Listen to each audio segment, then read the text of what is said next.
What would you do if your daughter-in-law erased you from every single family photo?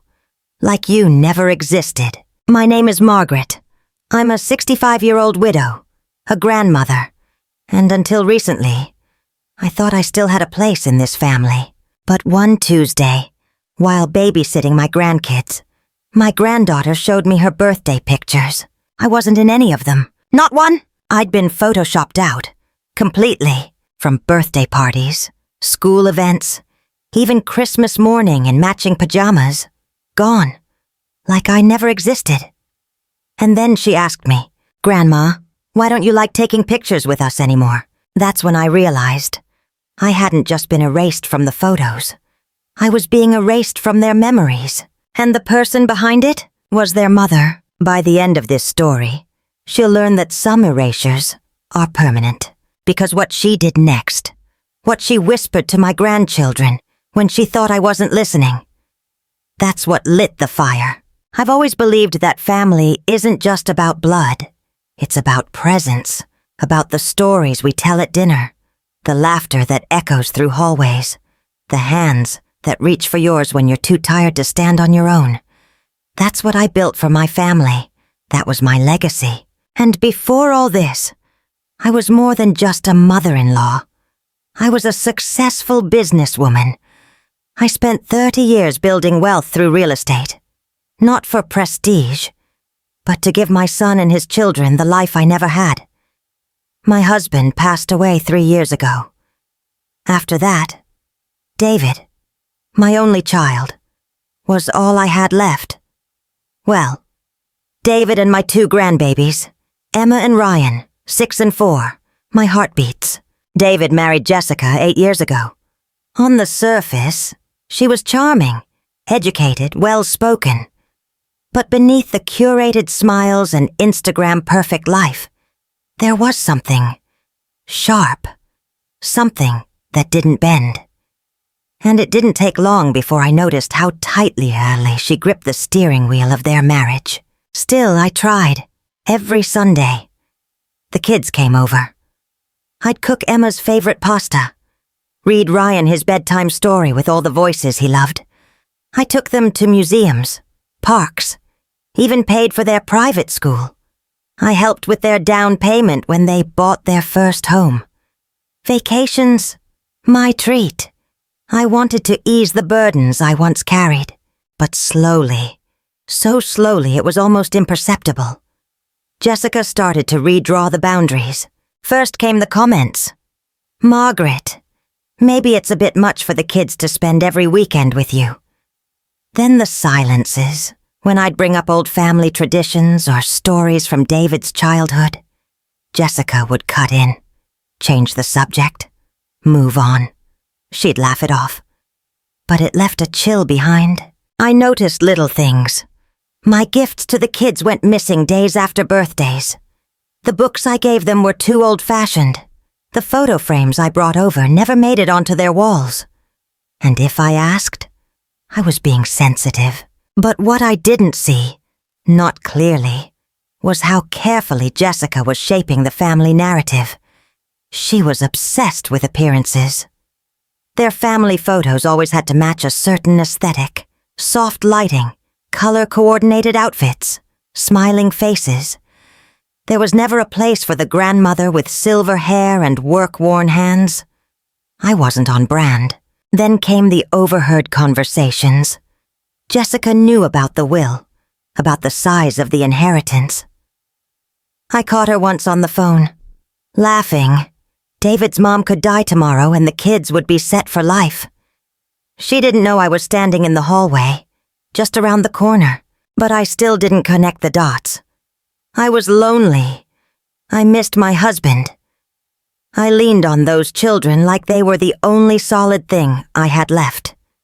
And maybe Jessica saw that. Maybe she thought, this woman is vulnerable. She needs us more than we need her. I should have seen the signs earlier. The subtle manipulations, the quiet exclusions, the tightening of Jessica's control over the kids, over David, over everything. But nothing could have prepared me for what I discovered on Emma's tablet that Tuesday morning. Have you ever looked at a photo of your family and realized you were never meant to be in it? That Tuesday started like any other. Jessica was off for one of her spa days, her self-care, as she called it. So I picked up Emma and Ryan from school and brought them home for snacks and cartoons. Emma sat at the kitchen table, swinging her feet, holding her little pink tablet. "Grandma," she chirped. "Want to see pictures from my birthday party?" Of course I did. I leaned in with a smile, ready to relive the afternoon I'd helped plan. The cake I baked, the candles I lit. But as I swiped through the photos, my smile collapsed. I wasn't in a single one, not even standing in the background, not holding the cake, not sitting beside Emma as she opened my gift. I had been edited out, cleanly, surgically, as if I'd never existed. I kept swiping. 1 photo, 2, 5, 10, nothing. My hands started to shake. My heart pounded in my chest, a rhythm of disbelief. I tried to tell myself maybe it was a mistake. Maybe Emma had only saved certain pictures. But then she swiped to a folder labeled Christmas Morning. And again, I was gone. No trace of me in our matching pajamas. Not sitting by the tree where I'd handed out the stockings. Not standing beside David, smiling as the kids tore through wrapping paper. Even the dog had made it into more pictures than I did. I looked at Emma. She didn't notice the horror on my face. "Mommy makes the pictures prettier," she said simply, like she was talking about glitter or stickers. She says pictures are for showing happy stuff. Sometimes that means taking out boring things. I nodded slowly, my stomach turning. Boring things. That's what I'd become. After the kids went down for their nap, I opened Jessica's social media on my phone. I hadn't looked in months. I'd told myself I didn't care what she posted. But now, with my hands still trembling, I scrolled through years of family events, and it was all there. Vacation photos, birthdays, recitals, always curated, polished, and pristine. And I was missing from almost all of them. There was one from our trip to Disney World. I remembered holding Ryan while he cried from the noise. But in Jessica's version of the photo, it was David holding him, and I was gone. My shadow erased, my arm digitally smoothed out of the frame. Another from Emma's first day of school. I was the one who braided her hair and packed her lunch, while Jessica got her nails done. But in the post, it was a perfectly cropped photo of Jessica crouching beside her daughter. No trace of my hand in the scene. She had erased me from the family timeline and posted those lies for the world to believe. That night, I asked Ryan while tucking him in, "Do you remember when Grandma took you to the zoo?" He thought for a moment and said, "Mommy said that was Daddy who took me." It hit me like a punch in the chest. She wasn't just cutting me out of pictures. She was cutting me out of their memories. When Jessica returned that evening, I didn't say anything right away. I waited, watched how easily she walked through the door, smiling like nothing had happened. But then I asked, calmly, "Jessica, why am I not in any of the birthday photos?" She blinked once, then laughed. "Oh, don't be silly. Margaret, the lighting was bad. I had to clean a few things up. You know how photos can be." I didn't smile. She went on, her voice tightening. "Honestly, you're being a bit too sensitive. It's not personal. It's just composition." "Composition?" I asked, my voice barely steady. Jessica rolled her eyes. "Look, if you really want to know, some people just don't photograph well. Maybe if you lost some weight, you'd show up better in pictures. And then, like a dagger," she added, "if you're going to make trouble about this, you might end up seeing even less of the kids. Just a thought." That was the moment, the break. I didn't yell.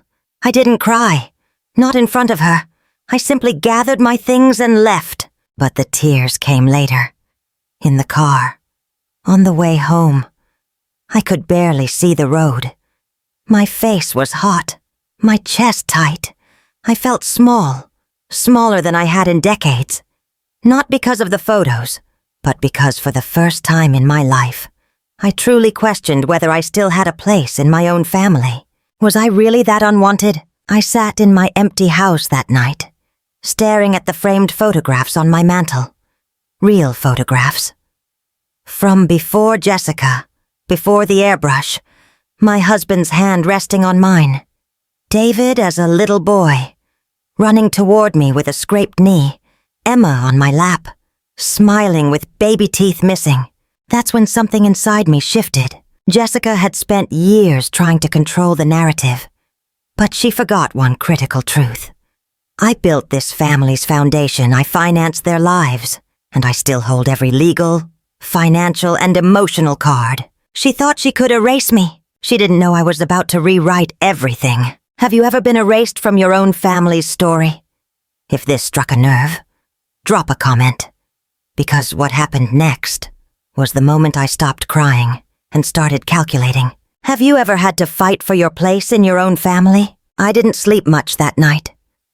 I sat in my den, surrounded by memories. The real kind. The kind no filter can rewrite. And as the dawn broke through the curtains, something inside me hardened. Not bitterness, not revenge. Clarity. Jessica had tried to erase me, but I still held something she couldn't Photoshop away. Power. That morning, I pulled out the heavy, leather-bound folder from the safe behind my bookshelf. My estate plan. My husband and I built this from nothing. Years of buying, fixing, and renting properties. We were never flashy, but we were smart. We had grown our wealth slowly, deliberately. The numbers stared back at me. $2.4 million in real estate and liquid assets, trusts, investments, a future I had built brick by brick. And it was mine to give or not give. I heard his voice, as if he were still sitting in the chair beside me. Never let anyone make you feel small. Maggie, you're the reason this family stands. I took a deep breath. I wasn't going to be erased. I was going to be heard. Later that week, I called Robert, our estate attorney. He'd known us since David was a teenager. When I told him what had happened, he didn't hesitate. We can amend the will, he said plainly. You have full control. You can protect the kid's future and ensure Jessica's influence ends at your front door. We talked for hours about grandparent rights, about setting up independent trusts for the children, about documenting digital manipulation. The law was more on my side than I realized. Then I called my sister, Helen. I hadn't told her much over the years, always afraid she'd think I was overreacting.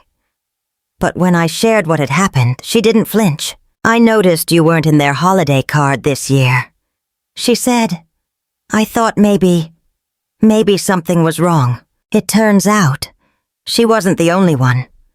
A cousin had asked why I hadn't posted photos with the grandkids in so long. An old friend from church had noticed I'd stopped bringing them to community events. Jessica's campaign hadn't been invisible after all. People had seen the shift. They just hadn't known what it meant. Until now, I started keeping records, screenshots of edited photos, notes about conversations, voice memos after tense exchanges. I followed Jessica's public posts carefully. When she shared, who liked, what she captioned. I wasn't collecting dirt. I was building a foundation for truth. And then came the first test. Emma had a school play, her first performance. I'd helped her rehearse her lines weeks earlier. She was so proud of her costume, excited to see me in the crowd. When I texted Jessica that I'd be attending, her response was instant and cold. We already have enough tickets. Maybe next time. Old me would have cried, apologized, backed down, but not this time, I calmly replied. Thank you for letting me know. I'll be attending as a registered guest with the school. I've already contacted the PTA regarding the extra seating. I had 2 days earlier. She tried calling. I let it go to voicemail. And when I walked into that auditorium and Emma spotted me from the stage, her whole face lit up. I stayed quiet, observant. But I saw the tension in Jessica's shoulders. She wasn't in control anymore, and she knew it. That small victory gave me more than joy. It gave me a road map. I began scheduling visits directly with David, kept everything polite, documented, and legally sound. I requested time with the children in writing. No more back and forths. No more begging. I wasn't playing the victim. I was repositioning the queen, and in doing so, I remembered something I'd forgotten in the fog of grief and gaslighting. I am the architect of this family's financial future. I am not disposable. I am not invisible. I'm a grandmother, a mother, a businesswoman, a woman who has carried generations on her back. Jessica had no idea what was coming. But first, I needed to test just how far she'd go. And her next move shocked even me. Have you ever had to fight for your place in your own family? Let me know in the comments. Your stories give me strength for what happened next. What would you do in my situation? When silence stops working and love alone can't protect your place in the family, sometimes the only path left is strategy. The morning after the school play, I brewed my coffee stronger than usual, sat at the kitchen table, and opened a new folder on my laptop titled Restoring Margaret. I wasn't planning revenge. I was reclaiming my role, my truth, my place. Phase 1 began with documentation. I took screenshots of Jessica's curated feeds, captured the stories she posted about the perfect family, all conspicuously missing one person, me. I organized conversations I'd recorded legally, thankfully. My state allows it with single-party consent, and started a timeline. Dates, photos, quotes. Each file was proof that this wasn't just a misunderstanding. It was a campaign. Next, I called Helen. She remembered details, too. You were cut out of last year's Thanksgiving post, she said. I just thought it was odd. But now, it makes sense. With her statement and a few from extended relatives who had noticed my absence, the case began to build. Not in court, at least not yet, but in clarity, in control. Then came the financial review. It shocked even me when I laid it all out. $3,000 a month for Emma and Ryan's private school tuition, $2,000 toward their mortgage, $15,000 a year for vacations, holidays, birthday parties, and a $50,000 fund set aside for college. I wasn't just present. I was foundational, and they'd grown used to it like air. Unseen, but essential. Phase 3 was the emotional counterattack. Not with anger, but with love. I planned more time with the kids directly. I picked them up from school when David was out of town. I took them to the aquarium, to the park, to that old family diner where David used to go as a boy. I hired a local photographer and made a photo album, one that couldn't be edited online. One filled with real moments, laughter, tangible connection. Emma asked, "Grandma, why aren't you in the same pictures as Mommy's?" I didn't lie. I told her. Sometimes grown-ups make choices that don't always make sense. But I will always be here, and you will always be in my story. She hugged me harder than usual that day. Meanwhile, the legal groundwork was taking shape. Robert and I redrafted my will. Jessica was removed entirely. The children's funds were protected in a trust with clear oversight. I researched grandparent visitation laws and consulted with a family therapist who specialized in intergenerational alienation. I wasn't just preparing for battle. I was fortifying peace, on my terms. Then came the first real move, Emma's 7th birthday. I offered to host the party. Balloons, cake, pony rides in the backyard. The whole dream. Emma lit up at the idea. Jessica, as expected, pushed back. "We already made plans," she snapped. "We're doing it at the clubhouse with her school friends. Keep it simple." But David overheard Emma tell him, "I want Grandma's party, with ponies, And for the first time in years, he looked uncertain. He asked Jessica quietly, "Why not let Mom do it? Emma clearly wants it." Jessica fumed, but relented, barely. The party was a success. My success. Family members showed up. They saw the joy. They saw the love. They saw me. But I wasn't done. I arranged a meeting with a local children's librarian to create a family roots series. Emma and Ryan loved it. We made a family tree, hung it in my hallway. I taught them about my parents, their great-grandparents, the land their home was built on. Slowly, thread by thread, I stitched my presence back into their world, not as a shadow, but as the root of it all. Jessica hated it. The more I leaned in with grace and patience, the more visibly unhinged she became. Her posts turned colder, her comments sharper. And that was the point. I was setting the trap. At the next family brunch, I made sure to invite a few cousins and old friends. Jessica didn't know most of them. When she walked in and overheard me explaining how I was adjusting my will to better reflect the people who actively preserved family values, she snapped, right there, in front of a dozen witnesses. She lashed out. "This is my family now. You're just the checkbook. Don't pretend these kids need you." Silence followed. David stood frozen. Helen put her coffee down. And for the first time, I didn't shrink. I simply looked her in the eye and said, "And that checkbook just closed." Everything was falling into place. But I underestimated just how desperate Jessica would become when she felt her control slipping away. What she did next crossed every line imaginable. "What would you do in my shoes? Would you play it this way? Or choose a different path? Drop a 1 in the comments if you think I'm handling this right, or a 2 if you believe there's a better way to protect what matters most." Have you ever watched someone destroy themselves with their own actions? This is where Jessica's choices finally caught up with her. Emma's 7th birthday should have been filled with laughter and love. Instead, it became the moment the truth cracked wide open. I hosted it at my estate. A beautiful garden party with games, music, and a picnic spread that made even the adults nostalgic. I'd hired a professional photographer, a soft-spoken woman named Carla, who specialized in candid family moments. She was briefed quietly. Capture everything, especially interactions that mattered.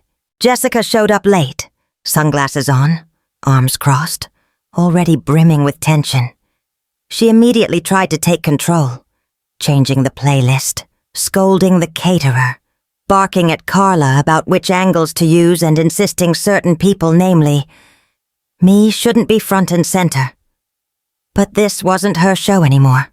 When it came time for the group photo, she pulled me aside and whispered, "Let's just take one with the actual family. You don't need to be in every shot."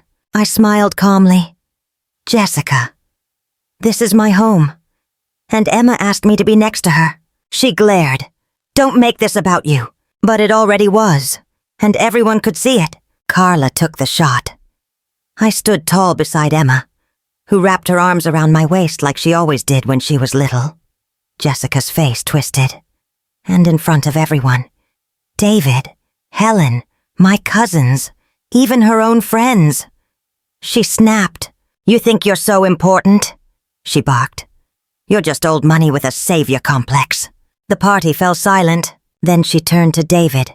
Tell her to step back, or we're leaving." David didn't move. He looked at me, then back at her. And for the first time in years, he said nothing. That silence was louder than any fight they'd ever had. Later that evening, David pulled me aside. His face was pale. "Mom, was it always like this?" I didn't have to answer. I handed him a printed photo from the party. Me with the kids, untouched and real. Then I handed him another, the same photo, but this time, my figure was digitally erased. "She posted this version," I said again. He stared, eyes wide. This is sick." "She's been doing it for years," I said gently. and the kids are starting to believe it. David didn't argue. He just nodded. And then his shoulders dropped with something that looked a lot like shame. What he didn't know was that Carla had already uploaded a full album to her professional page. Tagged, time-stamped, with every joyful moment captured. Friends and family started commenting, "Beautiful. Love seeing Margaret with the kids. Why didn't we see these on Jessica's feed?" Jessica, predictably, reposted a version within hours, cropped, filtered, and once again, edited to erase me. But now, people noticed. Comments poured in, "Where's Margaret? This looks doctored. Why do you keep editing her out?" Jessica lashed out. She claimed bad lighting, privacy, even accused me of weaponizing family events. But the more she responded, the more unhinged she sounded, and the more the truth began to shine through. So I made my next move, over brunch, calm and composed. I simply said, "I'm reevaluating the family support structure. Some things will need to change going forward." Jessica's face turned white. That afternoon, she called David in a panic. "What if your mom pulls the school funding?" she asked. "What about the mortgage?" David replied. "Maybe you should have thought of that before deleting her from every Christmas." And that was just the beginning. The attorney I'd been working with sent Jessica a formal notice. All estate documents were under revision. The letter mentioned potential elder abuse, digital harassment, and financial manipulation, all outlined with dates, screenshots, and family witness statements. There were images of edited photos, audio clips of her threats. "If you make trouble, you'll see the kids even less." Statements from Helen and others who had noticed her gradual erasure of my presence. It was no longer just a family rift. It was a pattern of behavior that carried consequences. Jessica cracked at the next family dinner. She burst into tears before dessert, accused everyone of taking sides, of ganging up on her. She screamed that I was turning David against her and buying loyalty with money. No one took the bait. David stood and calmly said, "You're doing this to yourself."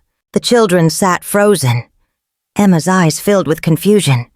Ryan looking to me like he didn't understand what was happening. I met their gaze, and I smiled softly. Because I knew they would remember this moment. Not for the chaos, but for the calm that followed it. Jessica's next move, though, was something I never saw coming. And it wasn't about me. It was about the children. It was so vindictive, so calculated, that it sealed her fate forever. And it crossed every moral line I thought existed. Have you ever seen karma in action? Comment below if you've witnessed someone spiral from their own doing. Because what happened next? Even I couldn't have predicted it. You erased me from photos, so I erased you from our lives. That wasn't revenge. It was clarity. It was the final breath of a storm I never wanted, but refused to drown in. Jessica's last move was her cruelest. She told Emma and Ryan that I didn't love them anymore, that I didn't want to see them, that I'd abandoned them like old furniture in a dusty garage. She coached them to ignore my calls, to say things no child should ever say. When I dropped by one Sunday with a book I used to read them at bedtime, Ryan didn't even open the door. Emma looked me in the eye and said, "Mommy says you don't want us anymore." My heart cracked. Not for me, but for them. That was the moment I knew Jessica would never stop. She was willing to poison innocence just to preserve her control. And when she casually mentioned moving the family across the country to get a fresh start, I knew the time had come. I called my attorney. Within 2 weeks, we scheduled a full family meeting at the firm's office. David came. Jessica, tight-lipped and dressed like she was walking into war, dragged the children along, arms crossed, eyes darting. I had Helen there, and my attorney, Robert, didn't waste a moment. He opened a manila folder and calmly said, "We're here to discuss the final distribution of Margaret's estate. Some changes have been made." Jessica's eyebrows lifted. When Robert read the clause excluding her completely from the will, her face went pale. then red, then white again. The full $2.4 million estate had been redirected into a legally protected trust, set aside for Emma and Ryan's education, health, and future. Controlled not by their parents, but by a board of trustees, with Margaret and a financial guardian overseeing disbursements. Jessica gasped. "You can't do that! That's my children's money!" "No," I said, voice even. "It was never yours," Robert calmly added. Margaret has also prepared a full documentation packet supporting her decision. He laid it on the table, a stack of printed screenshots showing photo manipulations over a span of 5 years, emails and texts with veiled threats, audio recordings of Jessica warning Margaret she'd never see the kids again if she kept asking questions, financial statements showing dependency on Margaret's support, witness statements from Helen, from cousins, from friends who noticed Margaret's absence in social posts and holiday cards. David didn't speak at first, but when he did, it was with tears in his eyes. "I defended you," he said to Jessica. "Even when it didn't feel right. I told myself you had your reasons, but this is sick." Jessica reached for his hand. He pulled it away. He turned to Robert. "I want custody." That night, Margaret's lawyer filed the separation papers. Jessica, no longer protected by the illusion of a perfect marriage, lost not only her social standing but the financial lifeline she'd grown entitled to. The fallout was immediate. Extended family began resharing the real photos online. Posts poured in with comments like, "I always wondered where Margaret was, and this explains everything." Jessica's carefully curated online world crumbled. Her sponsors dropped her. Friends stopped calling. Even her own parents expressed concern.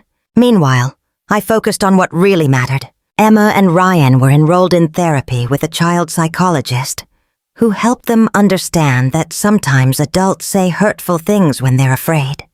I worked slowly, respectfully, to rebuild trust, not as a rescuer, but as a constant. I shared stories, read the bedtime books again, and let them ask hard questions when they were ready. 6 months later, something changed. One Sunday, Emma ran up to me holding a drawing. It was a family picture. She'd drawn me in the center. "See, Grandma? I didn't forget you." She said, "Mommy said you didn't want us." But I knew that couldn't be true. "You always came," Ryan added quietly. "I want to come back on Sundays, for pancakes." The legal battle was over, the finances secured. But the real victory was this. I was back where I belonged, in their lives, in their hearts, in the story we were still writing together. And Jessica, she never apologized. She tried, once, through a desperate voicemail about healing for the kids. I didn't respond, because some erasures are permanent. And some boundaries, once redrawn, become non-negotiable. So tell me, have you ever had to rebuild your place in someone else's story? Because if you have, it's not revenge that restores your dignity. It's truth. And a quiet, unwavering decision to never be made invisible again. "Grandma, why did Mommy lie to us?" Emma asked me that one morning while we were baking blueberry muffins. Her favorite. Her hands were still sticky with batter, but her eyes, they were clear, curious, not angry, just trying to understand. I took a deep breath and knelt beside her.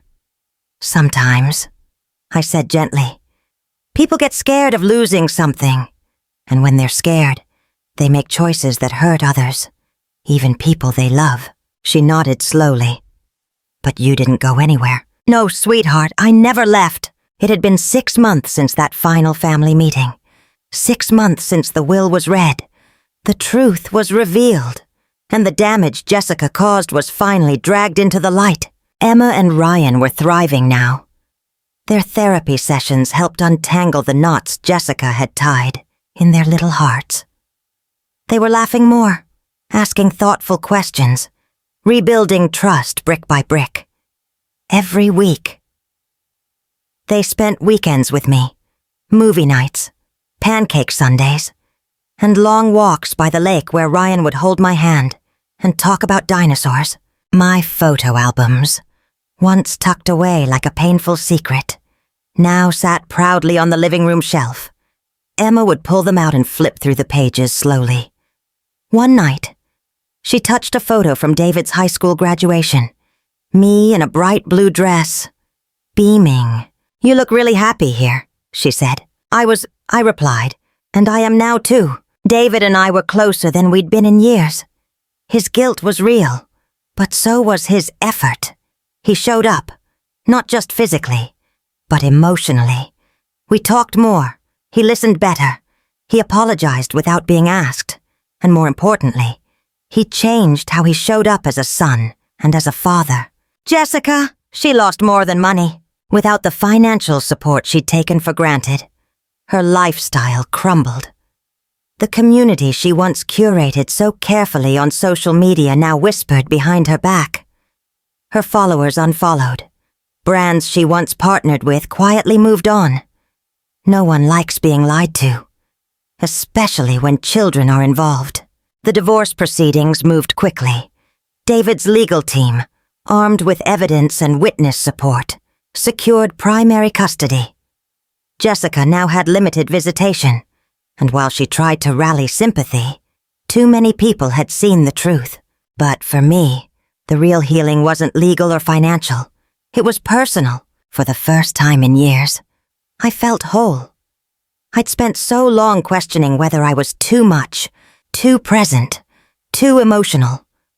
But the truth, I was enough. I'd always been enough, and I'd spent too long allowing someone else to shrink me in my own family. Now I had boundaries, not walls, but gates. Ones I opened only for those who respected the space they were entering. I learned that manipulation often hides behind politeness. That gaslighting doesn't always come in loud insults. It can come in quiet erasures. And that love, real love, doesn't ask you to vanish. Some lessons were harder, like how silence can be mistaken for weakness, or how generosity can be exploited if not paired with discernment. But I also learned this. You teach people how to treat you by what you accept, and I was done accepting invisibility. Now, when I look at my grandchildren, I know I didn't just fight for myself. I fought for them, for their understanding of truth, of respect, of family that doesn't hide behind filters or facades. And the most beautiful part? They see me, not through edited photos or false memories. They see me. If you've ever felt like someone tried to write you out of your own story, let this be your reminder. You have the pen. You always did. Thank you for staying with me through this journey. If this story touched something in you, please share it. And if you've ever felt written out of your own life, just know, you're not alone. We write ourselves back in, one truth at a time. There's more I want to tell you. More about love, about loss, and the quiet strength we sometimes forget we have, until someone tries to take it from us.